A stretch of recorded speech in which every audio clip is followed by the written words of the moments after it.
Welcome to the Monday edition of the Southeastern 14 podcast. I'm your host, Chris Lee. Blake Lovell joins me. Blake, we have got a lot of NFL draft talk. We got some baseball, even a little hoops talk. So let's get right to it.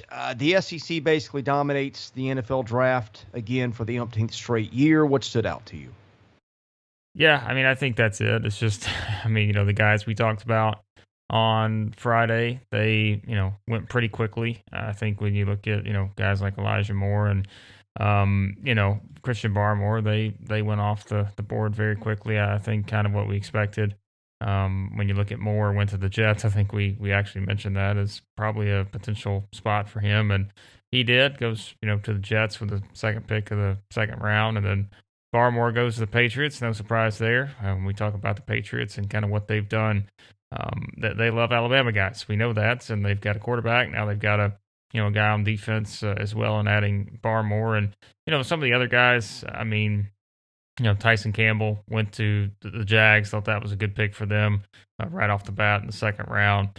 Beyond that, it's just your usual guys. Alabama's got guys everywhere. Landon Dickerson went quickly, too, to the Eagles. And then you just go up and down the list. There's so many guys in there that have, like you said, that SEC sort of flavor, just because I think that's, what you look at now, and we kind of understand that these are, this is what the expectation is in the league when you have so many good players coming in out of high school. And then, as they get better in college, they just put themselves in a position to really have a chance to, go pretty quickly in the NFL draft. And so Kyle Trask to the Bucs, thought that was an interesting one. Certainly there, as you look at the situation, Tom Brady is getting older, and although I think that guy at this point is probably going to play till he's 75, but Kyle Trask, they decided to take a second round pick on him, so they have to be pretty high on the potential that maybe he's a guy that they'd like to keep around for a long time. So just lots of random stuff like that, but another successful NFL draft, I think, for the SEC. Yeah, here's the count of players selected: Alabama 10, Georgia 9, Florida 8, LSU 7, Kentucky 6, Missouri 5, Auburn 4, South Carolina 4, Texas A&M 4, Mississippi State, Tennessee, and Ole Miss with 2 each, Vanderbilt and Arkansas each with 1. So all 14 teams with at least one player selected. But the one that stands out to me, we know Alabama, Georgia, Florida, LSU, those teams always getting guys picked. Kentucky with 6 was the one that really pops off the page for me there, Blake. Yeah, I think it's just, like we said, we've seen them off and on now, be a team that's just, they're getting to bowls more often than not. And what is it, 5 straight bowl seasons? Well, and good bowls, too. You see a Gator Bowl in there. The thing that stands out to me is you can occasionally run off a season. Like, I remember the year the Wake Forest went to the Orange Bowl. What has it been, maybe 15 years ago now? Yeah. That was kind of a one-off thing. You hit a nice run where you hit on some players and they all grew up at the same time. But Kentucky is going to good bowls, finishing 500 or better in the SEC. And to me, I'm not going to say that their success was invalid until this happened, because it's not it, but it really stamps home the job that Mark Stoops is doing when you see guys that are taken, and look, they had a first rounder and a second rounder this time around, which they've had a few linebackers or defensive players picked in the first round in recent years. To me, that shows that it's not just some sort of smoke and mirrors job. They're getting really talented players, which you have seen them rise in recruiting rankings over the years. I just think, to me, that makes, again, just puts a little bit more of a layer of validation on what they've been doing when you see the NFL teams look at that roster and say, these kids can play. The second thing was his identity was always going to be defense first. 5 of these 6 kids that Kentucky had picked were defensive players. The one exception was Landon Young, who went in the 6th round, the offensive tackle to the Saints, who was a very highly rated player out of high school. I want to say a 4 or 5 star. So to me, that really just tells you a whole lot about the job that Mark Stoops is doing in Lexington. Yeah, beyond those first 3 years, I mean, those were kind of your rebuilding years to get things the way you want. But since then, I mean, they've really turned things around. And even this past year, they finished 5-6 overall. We know it's kind of a different year, but they get to the Gator Bowl. They were at one point, I think, they were in the top 25 at one point. And so, yeah, I mean, I think you just look at it that way and realize that this isn't the Kentucky that we were talking about, whenever. Like, even, I mean, we know Rich Brooks had success too when he was there, but this is sort of a different program, and at least consistently, they've been right there with a chance to, like you said, go to not just a bowl, but go to some pretty good bowls too at times here in recent years. So, yeah, I think that's kind of become the expectation for them, and I think it'll be interesting to see going into next season. Can they keep that momentum going? Because they do have a lot of momentum, recruiting wise too, just because when you send, guys like this, I mean, this draft's only going to help the recruiting, seeing, this many guys go and saying, hey, we can compare our numbers pretty close to the top teams in the SEC. Like, we can send that many guys to the draft or to the, somewhere in the draft too. So, yeah, I think that this will only help them in that category. Well, same thing at Georgia, right? Where your talent pool is a lot greater to pick from, but Georgia has 9 guys go. And 6 of them are defenders, which, again, Kirby Smart, the way that he built that program, not surprising, was always going to be defense focused. But they have a first rounder or a second rounder, again, just another indication of the job he's doing and the talent they're getting in Athens. Yeah, I mean, we know what you're getting, like you said, with the defense pretty much all the time. I mean, this is a team that's going to be built around defense. And, some years, yes, their offense is going to be to a different level. Some years, maybe it's not where they want it to be, but I think their defense is always going to be there. And I think that's kind of what it comes down to for them. And knowing that's kind of their building block, you're going to see, multiple defensive guys be taken usually each year because, that they kind of do a good job, of course, of developing guys into that point of being able to, be drafted pretty highly. And like I said, I mean, you look at some of these defensive guys, like a lot of these guys went pretty high. When you look at, we mentioned Stokes going to the Packers, Campbell goes to the Jags, you had Ojulari going to the Giants down at 50. I think that could eventually prove to be a pretty good value pick there for him. So, yeah, you just go up and down the line. Georgia's going to be built on defense, and this was no different just to see this many defensive guys kind of go the way they did for them. The one thing that's weird is seeing Georgia get 9 picks and not one of them's a running back. Yeah, right. That's true. I mean, you're so used to them usually having a couple that, there's always that possibility. There was a stretch there, as we know. I mean, they felt like their top 2 running backs were as good as anybody's. And, we've seen that pay off at times, too, in terms of guys who go to the NFL and have success. Looking down the list here, Blake, anything else that stands out to you in the draft?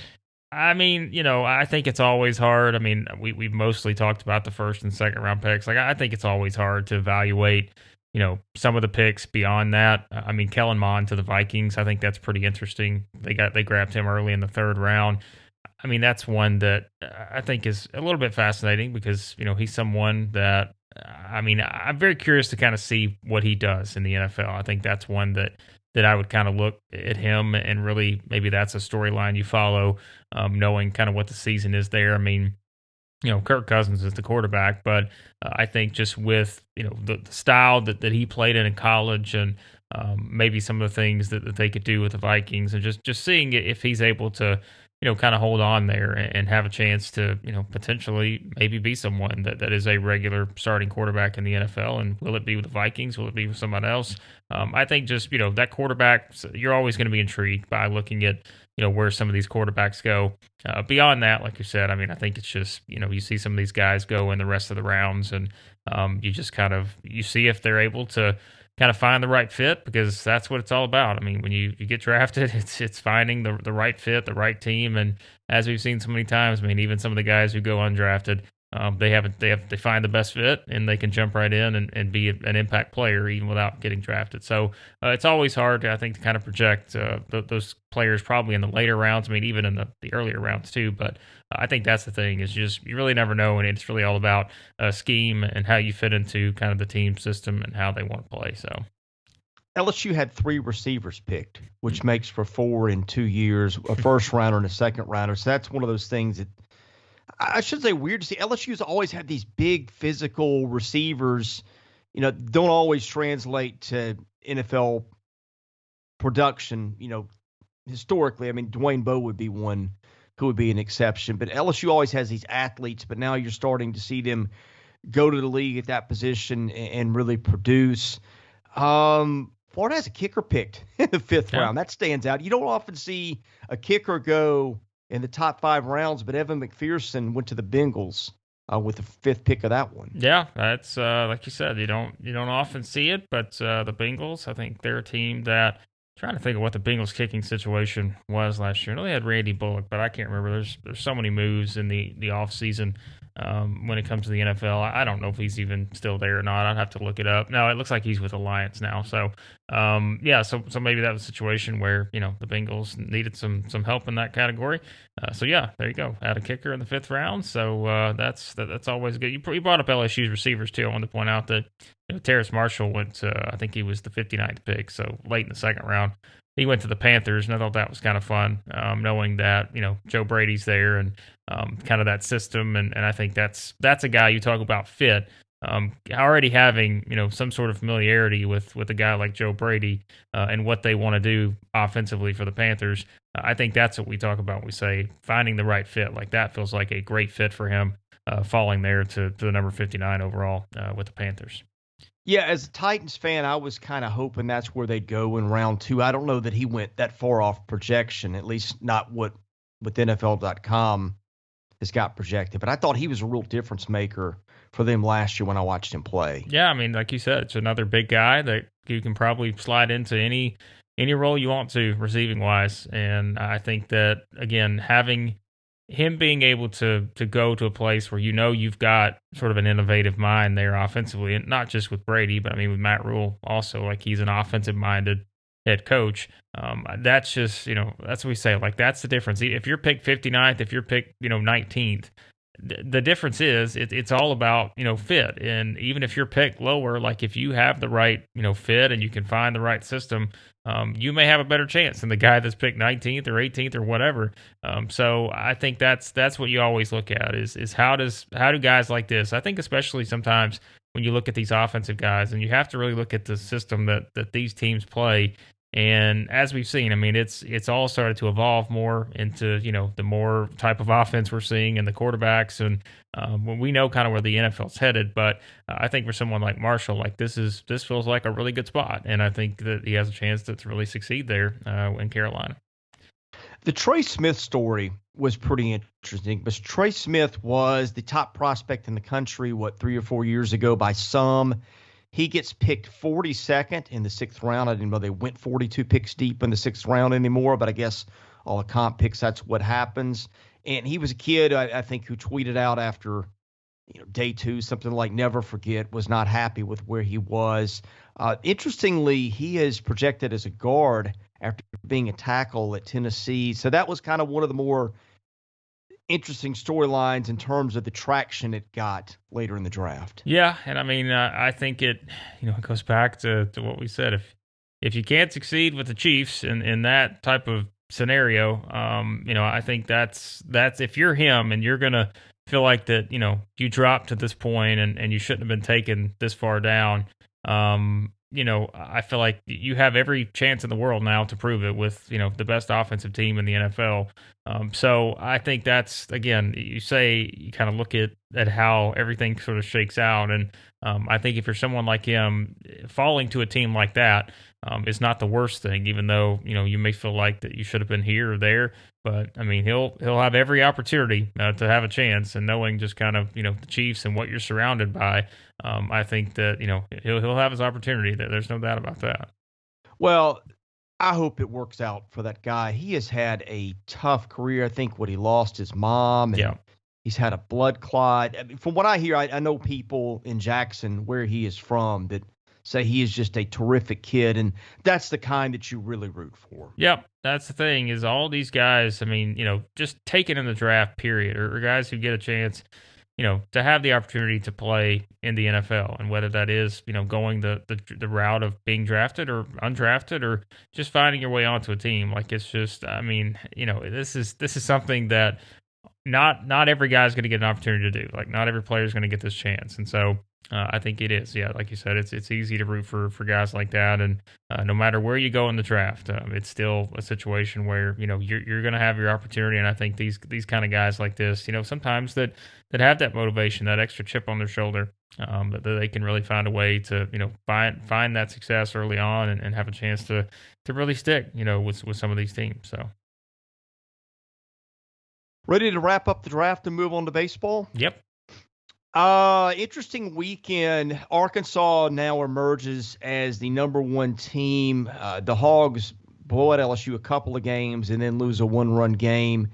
I guess the big story maybe in Gainesville this weekend, where Florida's starting to look a little bit more like Florida. Yeah, I think beats Vandy 2 out of 3. Yeah, they look pretty good. I mean, I thought Florida.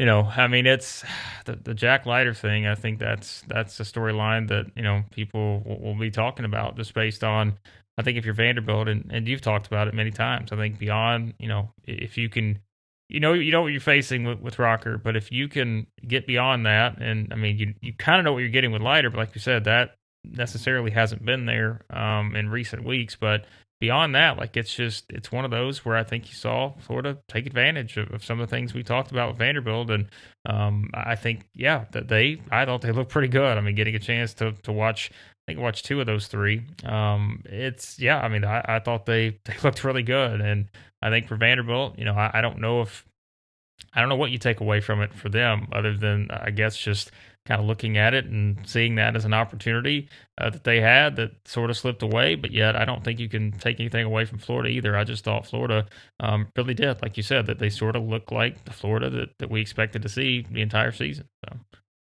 Florida's just owned Vanderbilt in Gainesville since Kevin O'Sullivan's been there. Now, the interesting thing, we talked about this some time back, that I was not really bullish on Florida's chances of hosting because of the schedule between now and selection, whatever day it'll be. I don't know what day the NCAA will announce it, but it's supposed to be, I think, middle of next week or early next week sometime.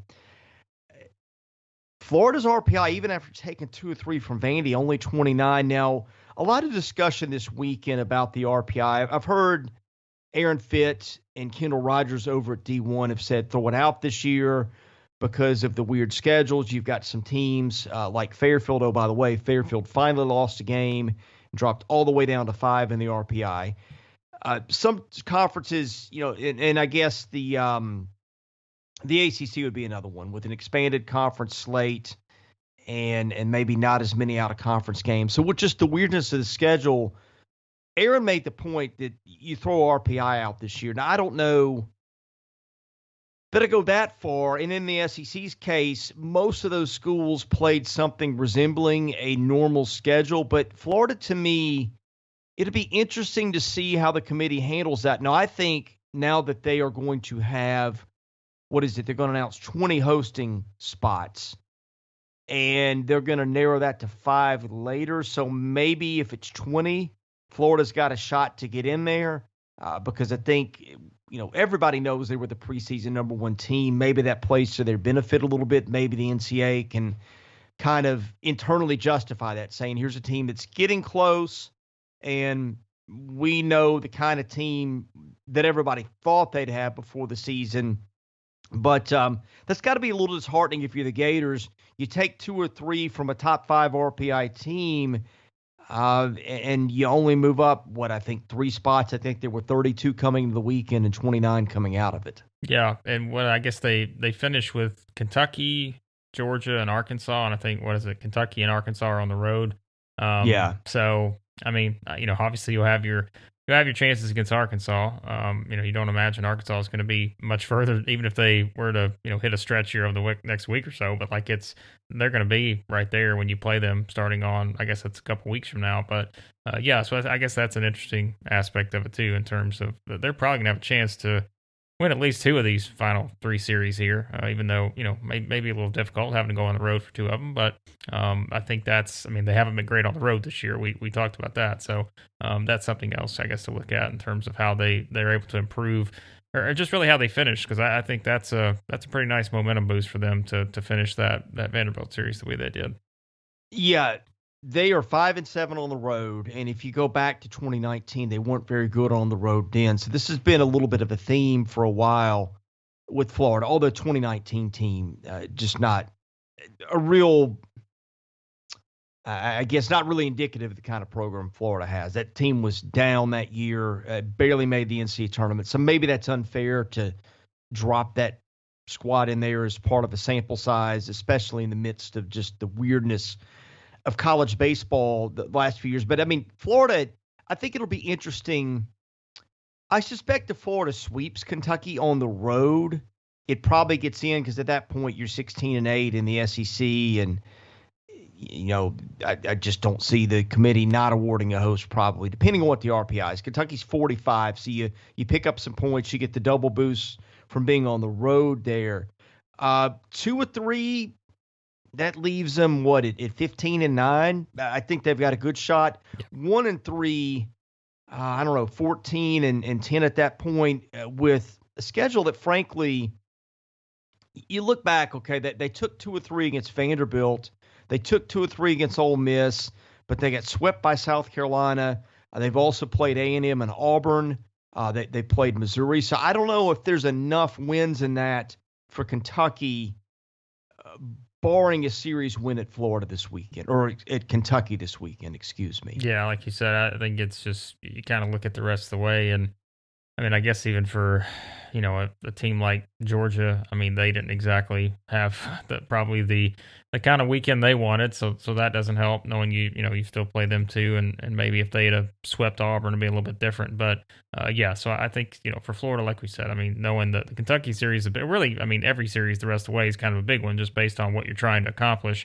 But the Kentucky one, then Georgia, and then, as we said, finish the year at Arkansas, finding 2 of 3 there in Fayetteville will probably be easier said than done. So the big thing with Florida was Judd Fabian is starting to hit. I mean, he was just looking silly against breaking stuff early. I think he was striking out 40% of his plate appearances, maybe more. I mean, he just had an awful start to the season. This is a kid that was a potential top 5 overall selection. I don't think he's going to get picked there at this point, but he homers twice off Jack Leiter. One, I think, on a fastball. The other one was on a slider or a curveball that Leiter hung, and he hit both of them pretty hard. I think Judd Fabian, with the defense, he's a pretty good defender in center, and the athleticism, I think that's a kid who's really helped himself. And if Judd Fabian plays like the preseason player of the year that everybody thought he would be, Florida's got a shot to get back to Omaha. I think the pitching is going to be interesting. Mace wasn't very good this weekend, but he did go 8 at a time where the Gators were getting runs off Vanderbilt too. So I think holding him in saved their bullpen for Sunday, which had a payoff when they won that game, and frankly had better arms available maybe on Sunday than did Vanderbilt. But I think that Jack Leftwich closed out for them. He's looked a lot better in that role. Christian Scott finally got hit a little bit, which hasn't been the case, but Leftwich really bailed them out. So I think for Florida, there were some positive takeaways. For Vandy, boy, the pitching is starting to concern you a little bit. Leiter was not Jack Leiter for the 3rd straight game. I don't know if he's getting tired. I mean, he's never pitched this much in his life, I don't think. They're in the middle of exams right now. They didn't have Ethan Smith again this weekend, who I thought would have been their 3rd starter. They had to go to Chris McElwain on Sunday, who just never had command of his pitches for very long, walked a lot of guys, gave up a home run, and that was enough for Florida to win. So I think Vanderbilt leaves the weekend, and we've seen the Commodores do this before. Sometimes they will struggle right around exam time, just happen to coincide with the worst part of their schedule this year. But I think Vandy leaves Gainesville with a few more questions that it went in with, Blake. Yeah, I think so. Like you said, I mean, if you know Leiter's struggling, then we've talked about sort of not really knowing what you're going to get, from beyond that the entire season. And now We kind of saw that in Sunday's game, but it doesn't get any easier for them, does it? When you talk about having to go to Louisville tomorrow on Tuesday, and then I guess overall, when you look at the finish to the season, like getting to play Alabama, Kentucky at home, you feel pretty good about your opportunities in those two series, and then you go to Ole Miss sprinkled in between that. But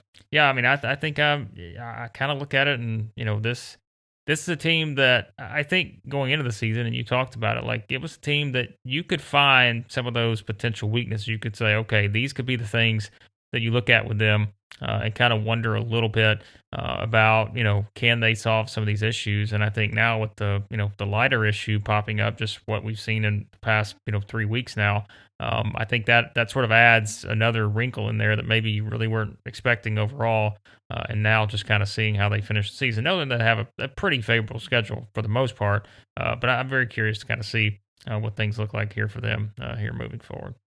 Well, if Jack Leiter is Jack Leiter we saw the first 7 weeks, they're fine. Yeah. They've got enough, because the thing about he and Rockers, they can both go 6, 7, 8, maybe 9 innings if you need it.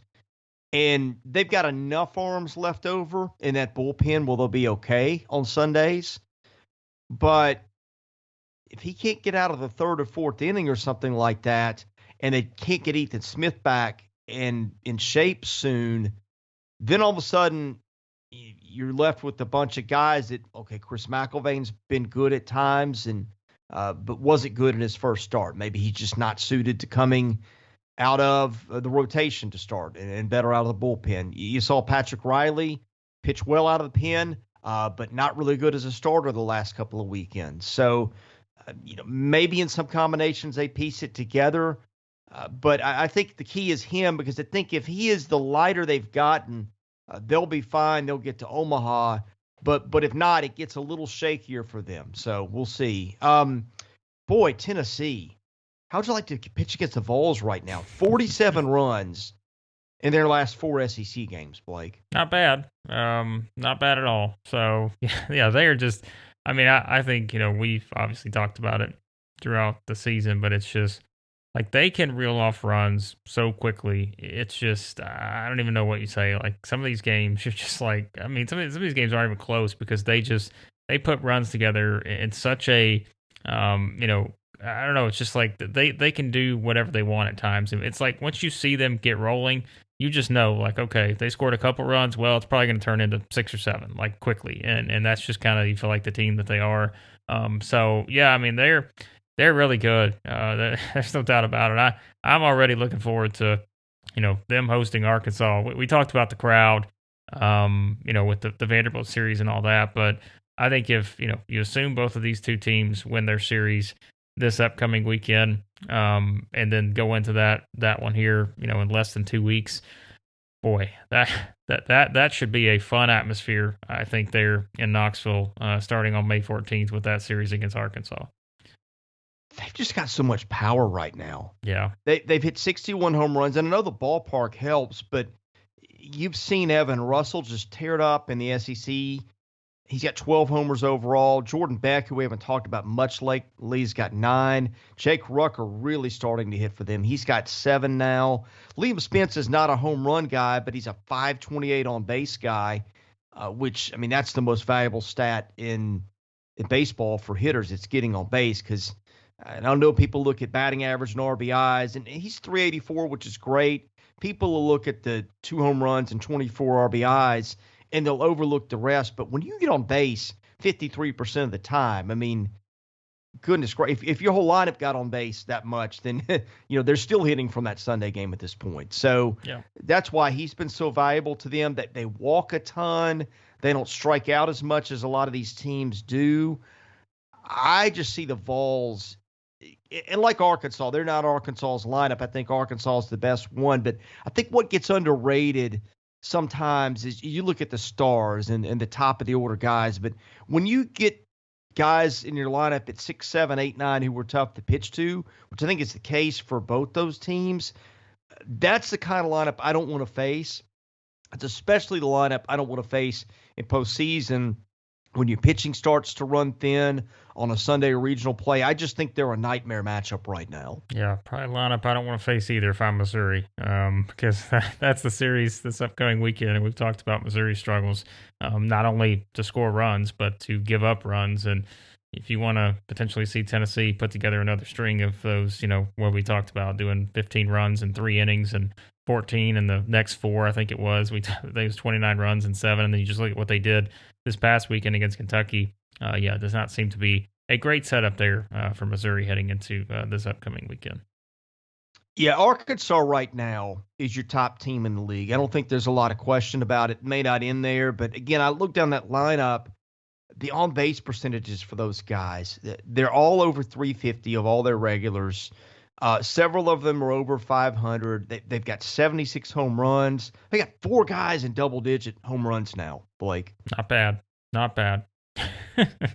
No, and the thing I think that is making them a little bit scary, everybody knows about Kevin Kopps. We have talked about him. He's got an 0.85 ERA with 42 and a third innings. He's got 75 strikeouts. Goodness. And has not made a start. I don't think I've ever seen a reliever with 100 strikeouts, but he's going to be there at the end of the year. Patrick Wicklander for them has been really tough lately. I think Caleb Bolden is kind of a wild card for them because if he becomes that starter that can give them 5 innings consistently, you look at them and you go, Wicklander's nailing it down. For one day, they've got Kopps, they've got Peyton Pallette, has been dominating at times. Zebulon Vermillion, a guy who's not a high strikeout guy, but I think he's a ground ball guy. All of a sudden, you look at that, and I think their offense builds in a margin of error that they may have enough pitching now, given the way that Wicklander has started to throw. Yeah, and I think you look up and down, and they haven't played a bad schedule either. I think overall, you just they're number 1 in the country in strength of schedule. I was going to say, that's the thing is it's not like they're doing any of this we've talked about just by beating up on bad teams. They have played such a good schedule, and of course still.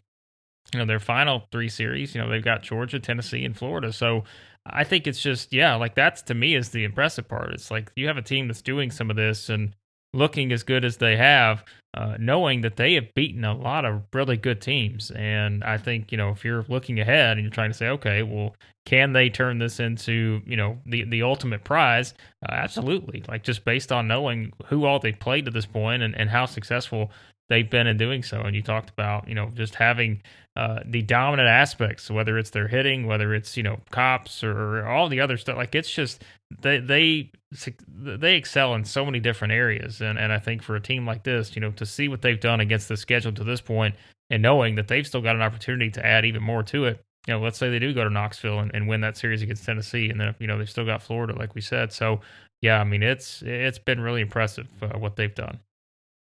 One of the other teams that really helped itself this weekend was Ole Miss, which I think now is a host probably. Finally. I mean, as long as they don't lose 2 out of 3 at A&M, which A&M frankly isn't much of a threat to beat anybody the way they're playing right now. Although, I mean, they played Mississippi State pretty close. I shouldn't say that. But, I mean, just the pitching has not been what we thought. But, yeah, I mean, they get 5, 6, and 7 runs off the pitching staff that has – right now allowed the fewest runs in the league in league play. Carolina edged 1 ahead of Vandy this weekend in that department.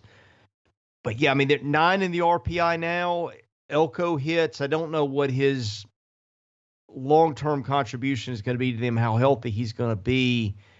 But that was a huge weekend for Ole Miss because they swept 3 games in Swayze Field where they've not been playing that well against a top 10 RPI team. I think you can argue that Ole Miss probably did the most to help itself of any team in the league this weekend. Yeah, I think that's one thing Barry and I joked about last Thursday. It was you had mentioned it was the first time the week ago that, there had been no sweeps, but I said, hey, I see some sweeps coming. Of course, we got some of those, but I didn't really expect this one to be, the sweep. I didn't expect this one to be thrown into that category with Ole Miss and South Carolina, just based on, as we talked about, the theme of Ole Miss losing series heading into this one. But yeah, I agree with you. I think they did more for themselves than anyone, just even from like a psyche standpoint. Because at some point, like you said, you just keep losing these series, and some of them you feel like you shouldn't have lost. But to finally kind of get over that hump and actually do something here, like you said, to be able to do it the way they did it too.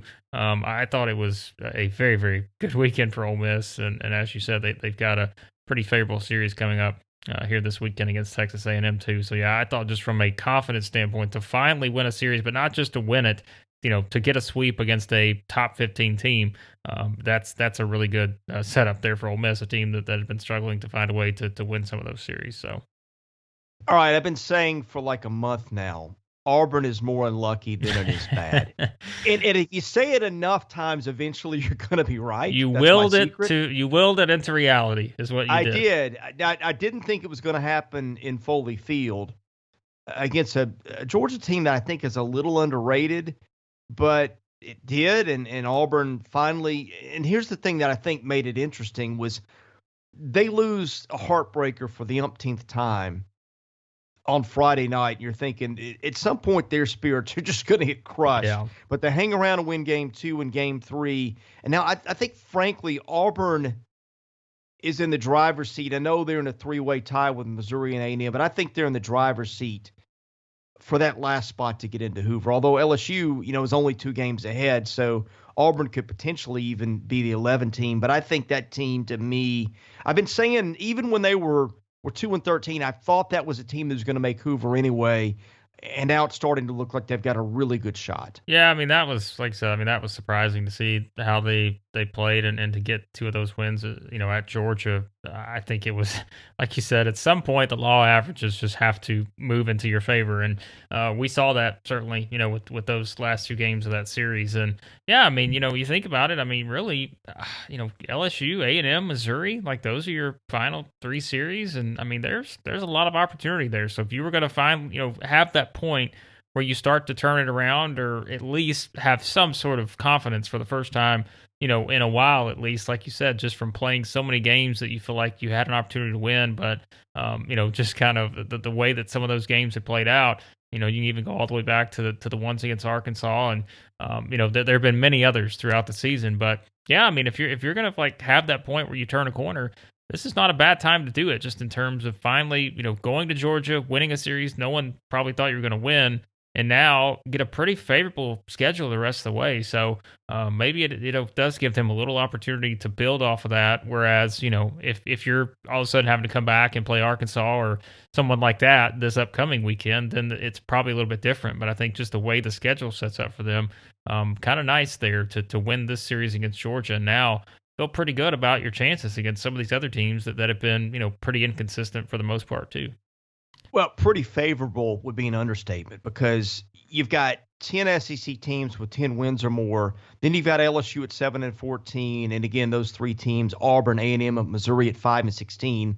Auburn doesn't play itself, so it plays the 3 worst teams in the league, and 2 of them are at home. I just Yep. and oh, by the way, your one road series is against Missouri, which to me is hands down the worst team in the league. I know there's a tie there, but I would rather face Missouri than any of those other 2 teams. I mean, you literally cannot get a more favorable SEC schedule than that. Meanwhile, A&M has got to host Ole Miss. Then, of course, it goes to Auburn, so that'll decide some of itself. And then let's use A&M's schedule, I guess, favorable comparatively to the rest of the league. But Ole Miss and at home and play some Missouri on the road. Comparing those 2 teams, I'd much rather be Auburn. Missouri's got to host Tennessee and then go to Mississippi State and then play Auburn. So I just think Missouri, I don't know. If you're putting the over-under, it wins on Missouri the next 2 weekends. What is it going to be, 1? I was going to say, I mean, you could certainly see 2 sweeps in there. I don't think there's any doubt about that. Easily. Yeah. And then the Auburn one, I mean, it's probably a toss-up, I guess, for the most part, but you would lean in Auburn's favor at this point just based on how they played, I think, here recently. So So Auburn fans, go ahead and buy your tickets and your hotel reservations to Hoover and thank me later, right? Oh boy, that is not in writing. So do not send us an email. Yes, thank you. I'm much better at telling you what happened than predicting what's ahead. I'm just going to go ahead and throw that out there. That's right. Let's see. Kentucky this weekend loses 2 or 3 at Tennessee. I thought, frankly, for the Cats to get one after that disaster on a Friday night was sort of a win for them. Yeah. LSU gets a game at Arkansas despite being totally dominated. Mississippi State wins 2 one-run games against A&M and then a 10-5 blowout in Game 3. I thought State would have an easier time than that, but you look up and you've got Arkansas 15-6, Vandy 14-7, along with Tennessee and Mississippi State. Ole Miss has got a chance to sneak in there at 13-8. Florida, same thing. So it's going to be a really interesting fight at the top as we come down to the last 3 weekends. Yeah, I think we knew, that's all we talked about all season, just about, the how little room for error there is when you just play in a league like this. And, now you kind of see how the standings are shaping up, 3 weeks away here. And I think it's going to make for a pretty fascinating finish just based on knowing, like we said, Florida able to win 2 of 3 against Vanderbilt. That makes things more interesting there overall. And now, you just look at the rest of the ones and you're just, you mentioned Ole Miss and some of these other teams that still, have an opportunity to kind of make some moves here over these last 3 series. So, yeah, I think it's going to be a lot of fun just to see how things play out and see ultimately what the, seeding looks like for the SEC tournament, because as of right now, it's interesting to kind of look ahead and try to figure out what that's going to look like. So the team I'm worried about now a little bit is Georgia, because the Bulldogs may look back and go, man, if we just got one of those 2 games to end the Auburn series, at Arkansas, at Florida, Ole Miss at home. Yeah, that is not the recipe for putting yourself in position, because, 10 and 11 at this point, you got to go 5-4 in those games to be 500. Once you get to 500, you can really sleep well. And I think 14-16 would get them in this year. But even 4-5 is going to be tough road to sled for the Bulldogs. Yeah, no more gimmies. Like they even have that, that game at Georgia Tech sprinkled in there, which, as we know, they just lost to Georgia Tech last week. So, there's not another game on their schedule here over the next 2 weeks that they're going to be able to let up and not play well. I think they're going to have to play well to win, against every team they play the rest of the way. So I'm kind of with you. I think when you saw the way that series ended against Auburn, I think there's obvious concern now if you're Georgia, knowing that your next 7 games are on the road, Arkansas, Florida, Georgia Tech, then you come home and finish against an Ole Miss team, like we said, that could have built some pretty good momentum by that point. I think it's not an ideal setup here for the Bulldogs. I've got more bubble thoughts. I'll save those for tomorrow when Barry joins us.